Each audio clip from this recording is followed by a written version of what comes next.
I'm going to react here to two short clips of Justin Trudeau's recent interview. I think these might be the worst interviews he's done in a while. I've been trying to be charitable to him recently simply because so much of the media attention he's gotten lately is incredibly negative. I'm not trying to dismiss that, but I've been trying to look at it from a little bit of a different lens. Like I tried to offer up some potential suggestions. I mean, he's never going to see my channel, but I think this might be his worst interview in a while, and we'll watch here. So I do just want to ask a couple more questions, more on the personal side. Your government has faced praise and criticism. What do you think is the biggest misconception about you? So look, these are softballs. This is a chance to be nice. I don't really spend a lot of time thinking about people's conceptions or misconceptions. So that's a softball. That should be easy. It's just to me, it looks like a fatigued, stressed person. We've all been there. Very much focused on doing the work that's going to make a difference in Canadians' lives. I got into public service to serve, to build opportunities for Canadians. I come to political service as a teacher. That was how I was making a difference in the world as a young man. And look, I'm trying to be nice, but the tone, his tone is the same throughout the interview. Look, I came to as a teacher. I came as a public servant. I want to help. The tone sounds it just sounds like not genuine. And now my ability to continue to bring Canadians together and solve for the big challenges we're facing is what drives me every single day and is going to continue to. So I think a lot of Canadians get that, and we're going to continue to put forward real solutions that make a difference in their lives. And we rarely get to see, a personal side of world leaders. What would you say? So how's that an answer for a misconception? You just, in that tone again, we need to work hard.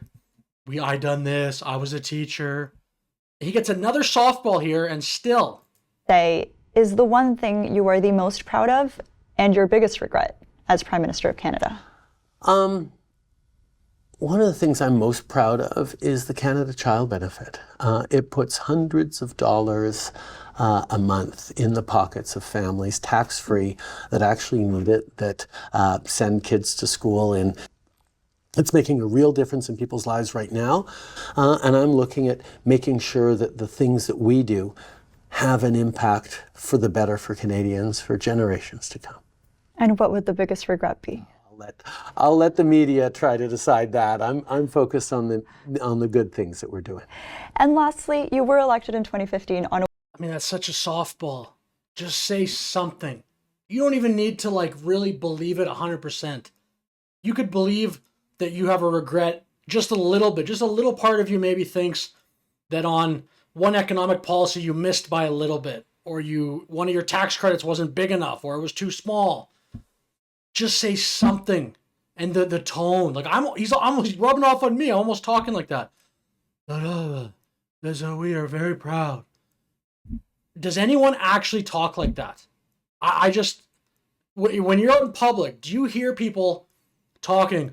A wave of momentum of Canadians that want to change. That momentum seems to be shifting, but I do want to give you that opportunity. Why should Canadians trust in your leadership in this next election? Well, I think pausing for a second on the fact that people are saying, oh, this is a change election.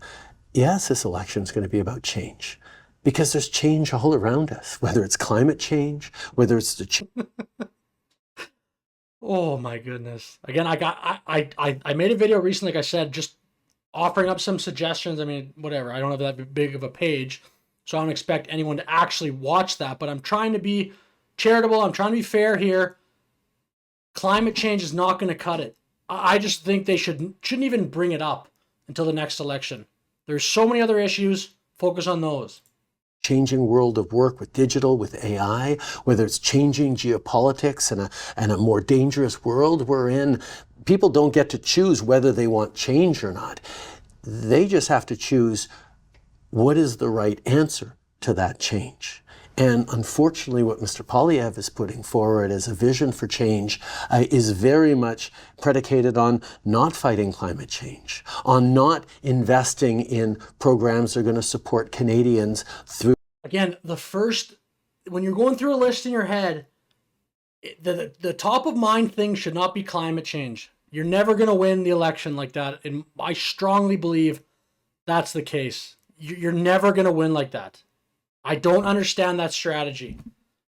It's just, there was maybe a period in Canada, maybe there will be one again in 50 years, I don't know, where that issue was very captivating and a majority, or at least a plurality, really were into that. $700,000 average home almost in Canada, flat economy. Climate change is not going to cut it. Through the difficult times we're in, like dental care or pharmacare or child care. There is a choice about what we do to help each other and invest in our future, because quite frankly, I've always understood that confident countries, Canada is that, invest in themselves. And anyone who's saying that, oh, Canada's broken and it's just everything's wrong, is not thinking about how to make the country that everyone needs it to be. And that's what I'm staying focused on. Same YouTube channel here, same set, just a different host. Ask Justin Trudeau a question. Notice how Justin Trudeau can have regrets and name mistakes that Canada as a country has done. But when he was asked that softball question, he couldn't even name one thing that he regrets. So watch this. I mean, this is just a strange comparison. This happened either right before or right after the other interview we just watched.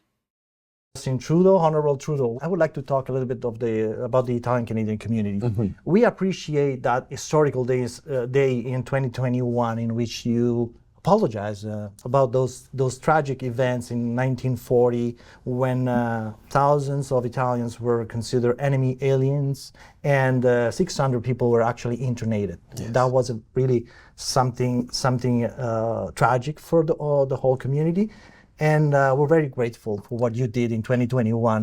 Well, it's something that is really been important to me, not just, and I know it was extremely important to many Italian families to have this recognized, but it's also really...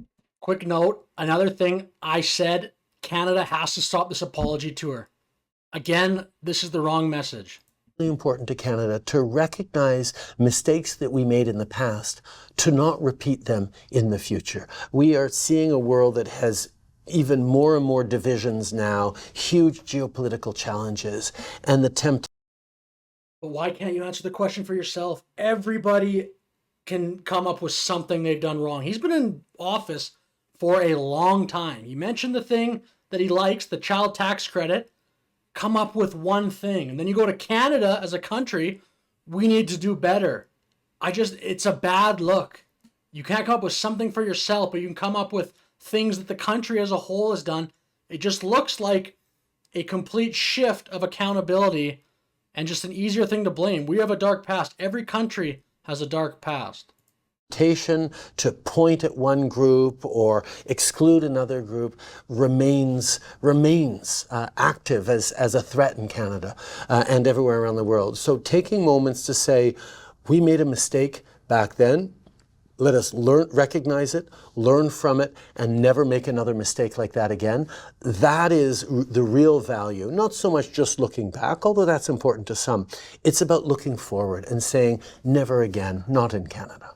Absolutely. If I can elaborate just a little. So, silver lining, I guess he gives a message about looking forward. And one more time as we wrap up, what was your biggest regret? And what would the biggest regret be? I'll let the media try to decide that. I'm focused on the good things that we're doing. And so Canada makes all these mistakes, and we can regret those as a country, but Justin Trudeau is going to let the media decide. So anyway, I'll finish the video here. Let me know your thoughts in the comments. Thanks so much for watching. Like and subscribe. Have a great day.